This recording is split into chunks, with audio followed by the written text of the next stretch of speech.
Welcome back to E23. I'm David Colton here for Spare the Skip.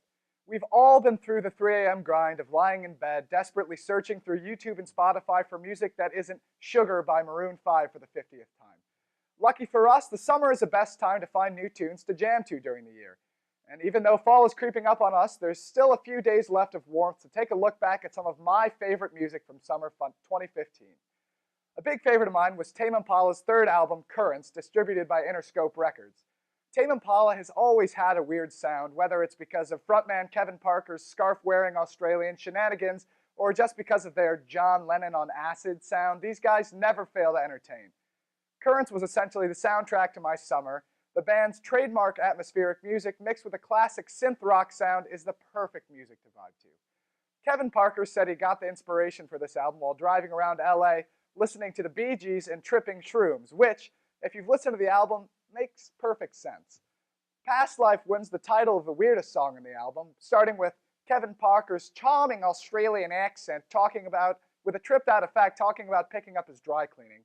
The song quickly becomes a synth-fueled power ballad that makes you question your own existence and asks the essential question, am I out of weed? Second, we have the song Levitation by Beach House. Beach House is one of those bands who you can almost always count on to release good music. Their music makes you feel like you're walking aimlessly down the beach on a cool summer night.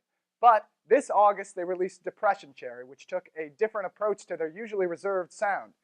Depression Cherry takes the Beach House sound we're all used to and pushes it into something different.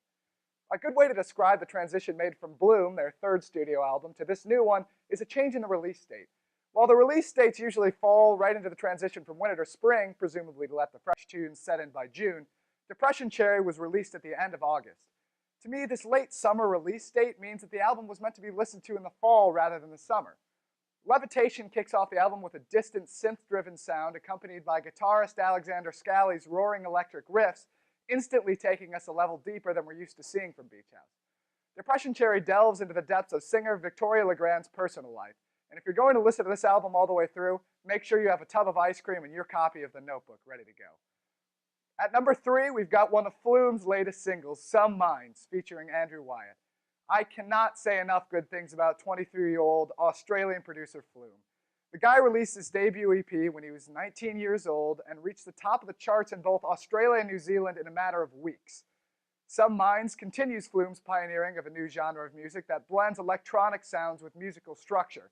In fact, he put it best himself, saying, I didn't write this music to be played at festivals, I wrote this music to be played at home. Flume Sound takes something from modern electronic music and goes deeper, past the crappy hi-hats and formulaic drops.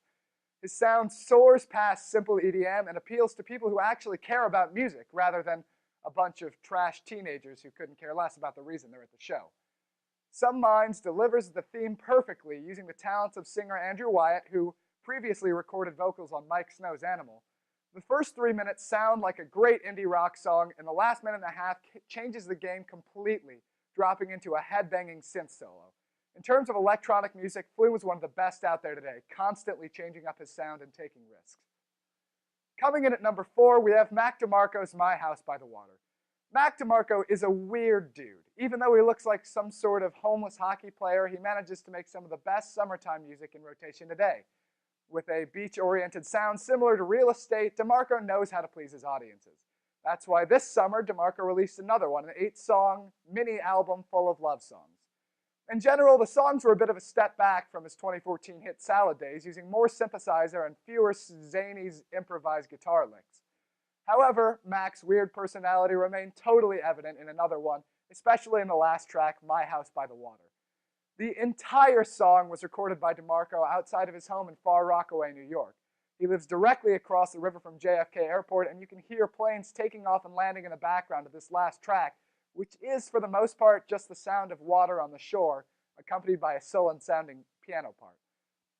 But it's not so much sullen as it just is calming, and that's what the goal was, not only in terms of the song, but in terms of the mini LP as a whole.